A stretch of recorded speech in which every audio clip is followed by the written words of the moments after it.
These have I yielded up into your hand, the circle of my glory. Take again. From this my hand is holding of the Pope your sovereign greatness and authority. Now keep your holy word. Go meet the French. And from the holiness use all your power to stop their marches, for we are inflamed. Our discontented counties do revolt. Our people quarrel with obedience, swearing allegiance and the love of soul to stranger blood, to foreign royalty. This inundation of mistempered humor rests by you only to be qualified. Then pause not, for the present time so sick that present medicine must be misministered, or overthrow incurable ensues.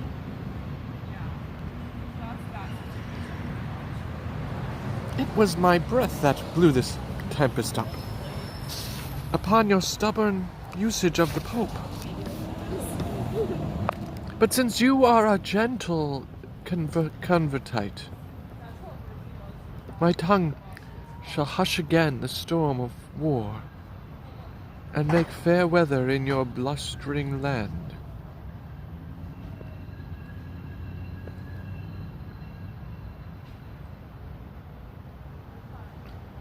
On this Ascension Day, remember well, upon your oath of service to the Pope, go I to make the French lay down their arms. Is this Ascension Day? Did not the prophets say that before Ascension Day at noon my crown I should give off? Even so I have. I did suppose it should be on constraint, but God be thanked it is but voluntary. All Kent hath yielded nothing, there holds out. But Dover Castle, London, hath received like a kind host the Dauphin and his powers. Your nobles will not hear you, but are gone to offer service to your enemy. And wild amazement hurries up and down the little number of your doubtful friends. Would not my lords return to me again after they heard young Arthur was alive? They found him dead and cast into the streets. An empty casket where the jewel of life by some damned hand was robbed and ta'en away. That villain Hubert told me he did live. So on my soul he did, for aught he knew. But wherefore do you droop? Why look you sad? Be great in acts, as you have been in thought. Let not the world see fear and sad distrust govern the motion of a kingly eye, but stirring as the time, be fire with fire, threaten the threatener, and outface the brow of bragging horror. So shall inferior eyes that borrow their behaviors from the great grow great by your example and put on the dauntless spirit of resolution. Away and glitter like the god of war when he intendeth to become the field. Show boldness and aspiring confidence. What shall they seek the lion in his den and fright him there, and make him tremble there? Oh, let it not be said, forage and run to meet displeasure farther from the doors, and grapple with him ere he come so nigh. The legate of Pope hath been with me, and I have made a happy peace with him, and he hath promised to dismiss the powers led by the Dauphin. Ah, what glorious league! Shall we upon the footing of our land send fair play orders and make compromise? Insinuation, parley, and base truce to arms invasive? Shall a beardless boy, a a conquered, silken wanton brave our fields and flesh, his spirit in a warlike soil, mocking the air with colours idly spread, and find no cheek. Let us, my liege, to arms. Perchance the cardinal cannot make your peace, or if he do, let it all least be said. They saw we had a purpose of defence. Have thou the ordering of this present time. Away then with good courage, yet I know our party may well meet a prouder foe.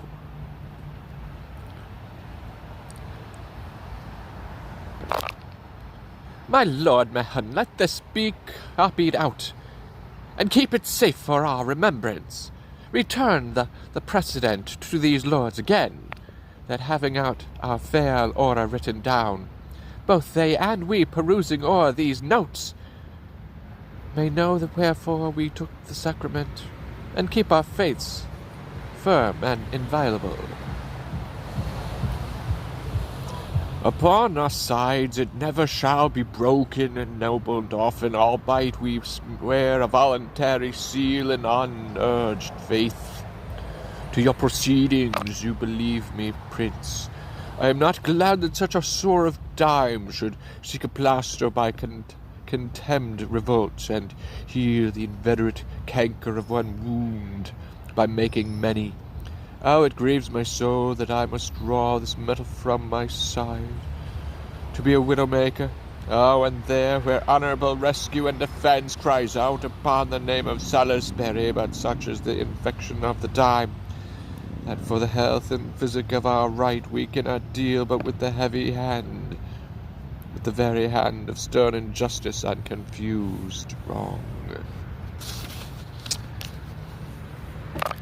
And is it not pity, O my grieved friends, that we, the sons and children of this isle, was born to see so sad an hours as this, wherein we step after a stranger, march upon her gentle bosom, and fill up her enemies' ranks?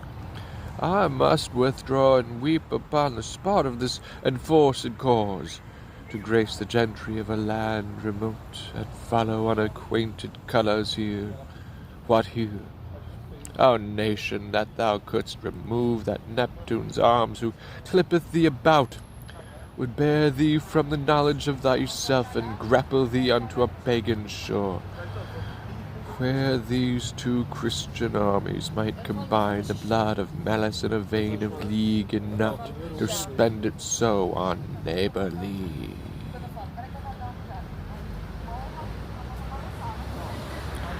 A noble temper dost thou show in this, and great affections wrestling in thy bosom doth make an earthquake of nobility. Oh, what a noble combat hast thou fought between compulsion and a brave respect! Let me wipe off this honourable dew, that silverly doth progress on thy cheeks. My heart hath melted at a lady's tears, being in ordinary inundation by this effusion of such manly drops. This shower, blown up by tempest of the soul, startles mine eyes, and makes me more amazed than I had seen the vaulty tops of heaven, thinking quite o'er with burning meteors. Lift up thy brow, renowned Salisbury, and with a great heart heave away the storm. Commend these waters to those baby eyes that never saw the giant world enraged, nor met with fortune other than at feasts. Full warm of blood, of mirth, of gossiping. Come, come, for thou shalt thrust thy hand as deep into the purse of rich prosperity as Louis himself, so nobles shall you all, that knit your sinews to strength of mine. And even there, methinks, an angel spake. Look where the holy legate comes apace, to give us warrant from the hand of God, and in our actions set the name of right with holy breath. Hail, noble Prince of France. The next is this. King John hath reconciled himself to Rome. His spirit is calm, and that note so stood out against the holy church, the great metropolis and see of Rome. Therefore thy threatening colours now wind up, and tame the savage spirit of wild war, that like a lion fostered up at hand, it may lie gently at the foot of peace, and be no further harmful than in show. Your grace shall pardon me. I will not back. I am too high born to be propertied, to be a secondary at control, or useful serving man and instrument to any sovereign state throughout the world. Your breath first kindled the dead coal of wars between this chastised kingdom and myself, and brought in matter that should feed this fire. And now 'tis far too huge to be blown out with that same weak mind which enkindled it. You taught me how to know the face of right, acquainted me with interest to the land, yea, thrust this enterprise into my heart. And come you now to tell me John hath made his peace with Rome. What is that peace to me?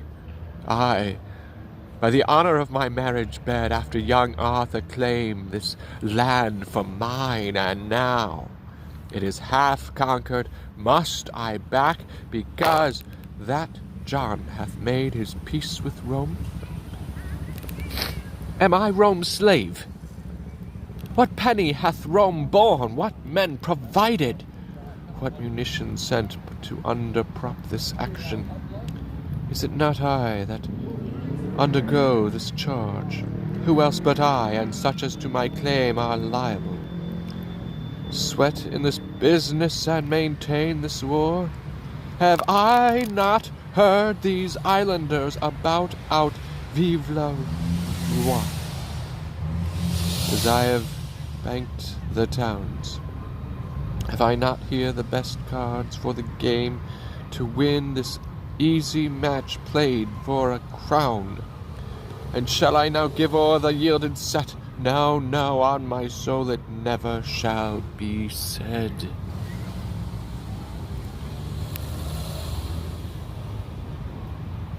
You look but on the outside of the work. Outside or inside, I will not return to my attempt so much be glorified, as to my ample hope was promised, before I drew this gallant head of war, and called their fiery spirits from the world to outlook conquest and to win renown, even in the jaws of danger and of death.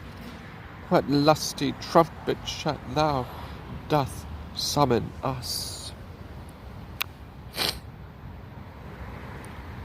According to the fair play of the world, let me have audience. I am sent to speak my holy lord of Milan from the king.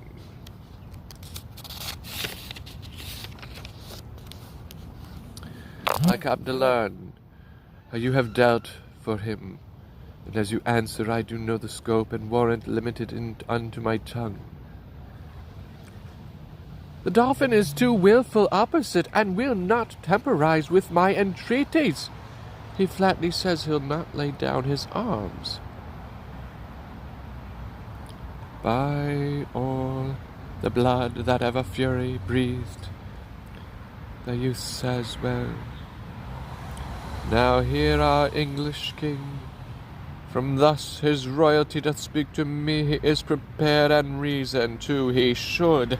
This apish and unmannerly approach, this harnessed mask and unadvised revel, this unheard sauciness and boyish troops the king doth smile at, and is well prepared to whip this dwarfish war, these pygmy arms from out the circle of these territories.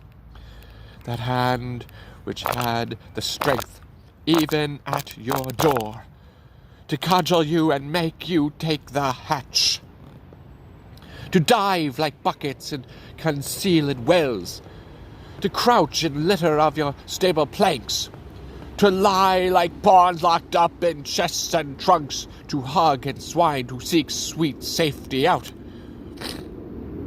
In vaults and prisons, in a thrill and shake, even at the crying of your nation's crow, thinking this voice an armed Englishman shall that victorious hand be feebled here, that in your chambers gave you chastisement, not know the gallant monarch is in arms, and like an eagle o'er his airy towers to some annoyance that comes near his nest.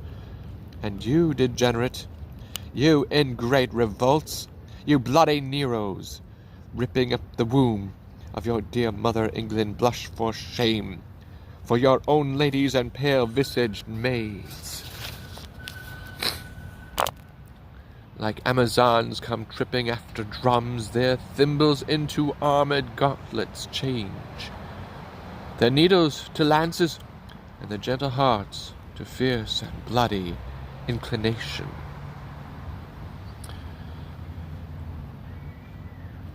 There end thy brave, and turn thy face in peace. We grant thou canst outscold us. Fare thee well. We held our time too precious to be spent with such a brabbler. Give me leave to speak. Now I will speak. We will attend to neither. Strike up the drums, and let the tongue of war plead for our interest and our being here. Indeed, your drums being beaten will cry out, and so shall you being beaten do but start and echo with the clamour of thy drum. And even at hand a drum is ready braced, that shall reverberate all as loud as thine, sound but another, and another shall, as loud as thine, rattle the welkin's ear, and mock the deep-mouthed thunder before at hand.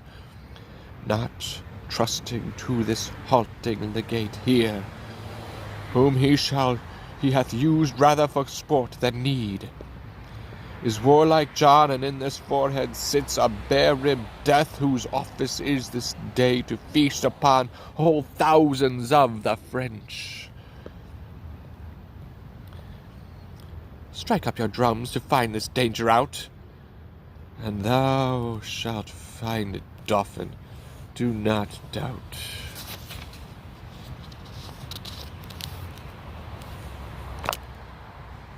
How goes the day with us? Oh, tell me, Hubert. Badly, I fear. How fares your Majesty? This fever hath troubled me so long, lies heavy on me. Oh, my heart is sick. My lord, your valiant kinsman, Falconbridge, desires your Majesty to leave the field, and send him word by me which way you go. Tell him thou towards Swineherd, to the abbey there. He have a good comfort for the great supply that was expected by the Dauphin here, and racked 3 nights ago on Goodwin Sands. This news was brought to Richard, but even now the French fight coldly and retire themselves. Ay me, this tyrant fever burns me up, and will not let me welcome this good news. Sit on toward Swinestead, to my inner strait. Weakness possesseth me, and I am faint.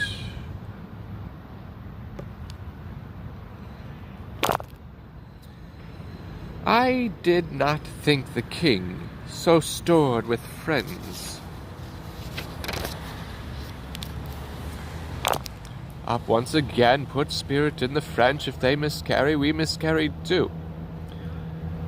That misbegotten devil Falconbridge, in spite of spite, alone upholds the day. They say King John some sick hath left the field. Lead me to the revolts of England here. When we were happy, we had other names. Is it the Count Millen, wounded to death? Fly, noble English, you are bought and sold. Unthread the rude eye of red rebellion, and welcome home again discarded faith. Seek out King John and fall before his feet, for if the French be lords of this loud day, he means to recompense the pains you take by cutting off your heads. Thus hath he sworn, and I with him, and many more with me, upon the altar at St. Edmundsbury, even on this altar where we swore to you dear amity and everlasting love. May this be possible? May this be true? Have I not hideous death within my view, retaining but a quantity of life, which bleeds away even as a form of wax resolveth from his figure against the fire? What in the world should make me now deceive?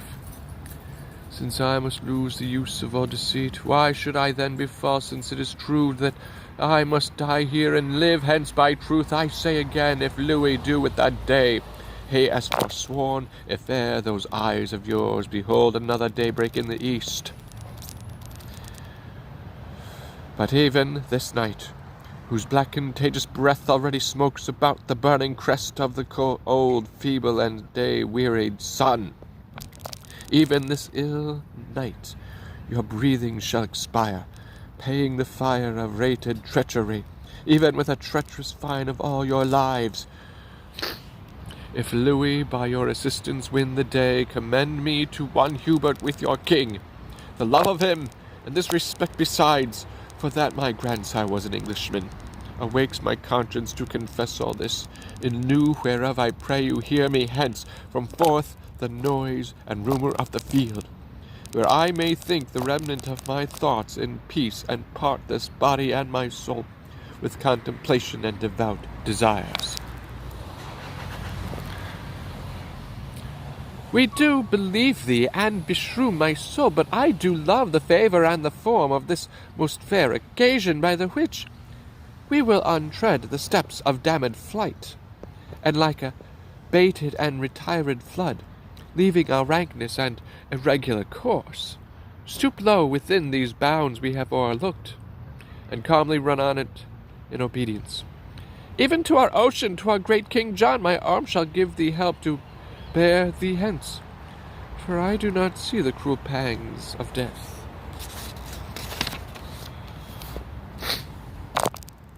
Right in thine eye, away, my friends, now flight, and happy newness that intends did right.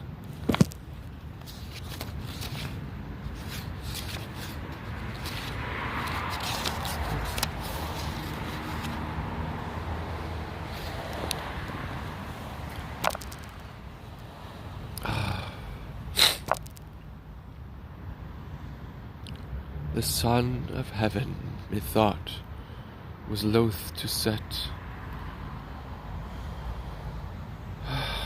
but stayed and made the western welkin blush, when English measured backward their own ground in faint retire.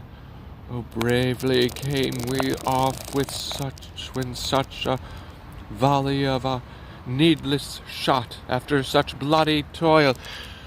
We bid good night, and wound our torturing colours clearly up, last in the field and almost lords of it. Where is my prince, the dauphin? Here. What news? The Count Macmillan is slain. The English lords, by his persuasion, are again fallen off, and your supply, which you have wished so long, and cast away and sunk on Goodwin sands. Ah, foul, shrewd news beshrew thy very heart. I did not think to be so sad tonight, and this hath made me. Who was he that said King John did fly an hour or two before the stumbling knight did part our weary powers? Whoever spoke it, it is true, my lord. Well, keep good quarter and good care tonight. The day shall not be up as soon as I do try the fair adventure of tomorrow.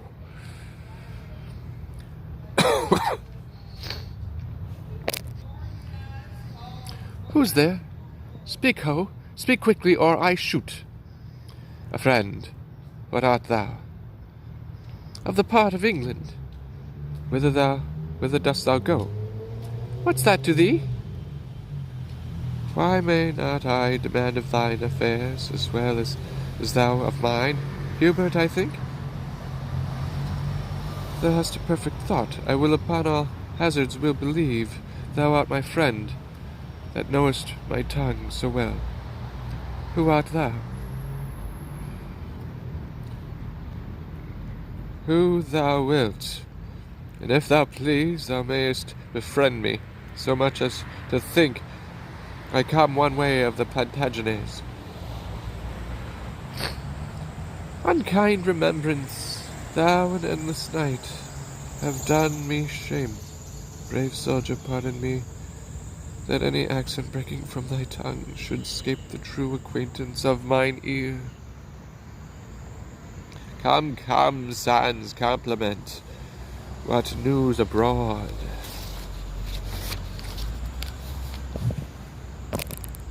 Why, here walk I in the black brow of night, to find you out. Brief then, and what's the news? Oh, my sweet sir, news fitting to the night, black, fearful, comfortless, and horrible. Show me the very wound of this ill news. I am no woman, I'll not swoon at it. The king, I fear, is poisoned by a monk. I left him almost speechless, and broke out to acquaint you with this evil, that you might the better arm you to the sudden time than if you had at leisure known of this. How did he take it? Who did taste to him? A monk, I tell you, a resolved villain, whose bowels suddenly burst out. The king yet speaks, and peradventure may recover. Who dost thou have to tend his majesty? Why, know you not? The lords are all come back, and brought Prince Henry in their company, at whose request the king hath pardoned them, and they are all about his majesty. Withhold thine indignation, mighty God, and tempt us not to bear above our power. I'll tell thee, Hubert, half my powers this night, passing these flats, are taken by the tide. These Lincoln washers have devoured them. Myself, well mounted, hardly have escaped. Away before, conduct me to the king. I doubt he will be dead or ere I come.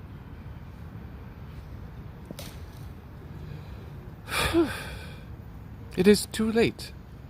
The life of all his blood is touched corruptingly, and his pure brain, which some suppose the soul's frail dwelling house, doth by thy idle comments that it makes. Farewell, foretell the ending of mortality. His Highness yet doth speak, and holds belief that, being brought into the open air, it would allay the burning quality of that fell poison which assaileth him. But he still rage. He is more patient than when you left him. Even now he's sung. O vanity of sickness, fierce extremes in their continuance will not feel themselves. Death, having preyed upon the outward parts, leaves them invisible, and his siege is now against the mind, the which he pricks and wounds with many legions of strange fantasies, which in their throng and press to that last hold. confound themselves. 'Tis strange that death should sing. I am the signet to the pale faint swan who claims a doleful hymn to his own death, and from the organ pipe of frailty sings his soul and body to their lasting rest.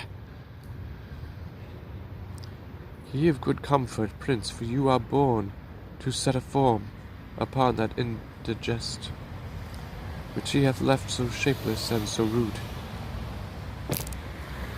Ay, marry, now my soul hath elbow room.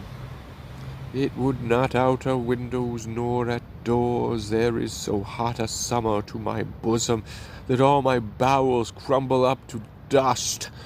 I am scribbled form drawn with a pen upon a parchment. Against this fire do I shrink up. How fares your majesty? Poisoned, ill fair, dead, forsook, cast off, and none of you will bid the winter come to thrust his icy fingers in my maw, nor let my kingdom's rivers take their course through my burned bosom, nor entreat the north to make his bleak winds kiss my parched lips and comfort me with cold. I do not ask you much. I beg cold comfort, and you are so straight and so ungrateful. You deny me that. Oh, that there were some virtue in my tears that might relieve you. The salt in them is hot, within me is a hell, and there the poison is as a friend confined to tyrannize on unreprievable condemned blood. Oh, I am scalded with my violent motion and spleen of speed to see your majesty. Oh, cousin, thou art come to set mine eye. The tackle of my heart is cracked and burnt, and all the shrouds wherewith my life should sail are turned to one thread, one little hair. My heart hath one poor string to stay it by, which holds but still thy news be uttered. And then all this thou seest is but a clod and module of confounded royalty. The Dauphin is preparing hitherward. O God, he knows how we shall answer him. For in a night, the best part of my power, as I upon advantage did remove, wherein the washers all unwarily devoured by the unexpected flood.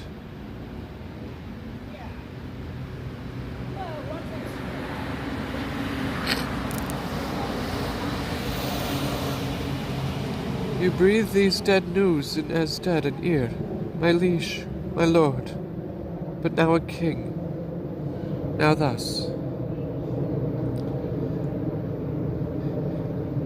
Even so I must run on, and even so stop. What surety of the world, what hope, what stay, when this was now a king, and now is clay? Art thou gone so? I do but stay behind to do the office for thee of revenge, and then my soul shall wait on thee to heaven, as it on earth hath been thy servant still.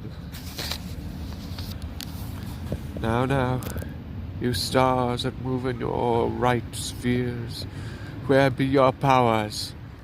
Show now your mended faiths, and instantly return with me again to push destruction and perpetual shame out of the weak door of our fainting land. Straight let us seek, or straight we shall be sought. The Dauphin rages at our very heels. It seems you know not, then, so much as we. The Cardinal Pandulph is within at rest, who half an hour since came from the Dauphin, and brings from him such offers of our peace, and we with honour and respect may take, with purpose presently to leave this war. He will the rather do it when he sees ourselves well sineweed to our defence. Nay, 'tis in a manner done already, for many carriages he hath dispatched to the seaside, and put his cause in quarrel to the disposing of the cardinal, with whom yourself, myself, and other lords, if you think meet this afternoon, will post to consummate this business happily. Let it be so, and you, my noble prince, with other princes that may best be spared, shall wait upon your father's funeral. And more, sister, must his body be interred, for so he willed it. Thither shall it, then, and happily may your sweet self put on the lineal state and glory of the land.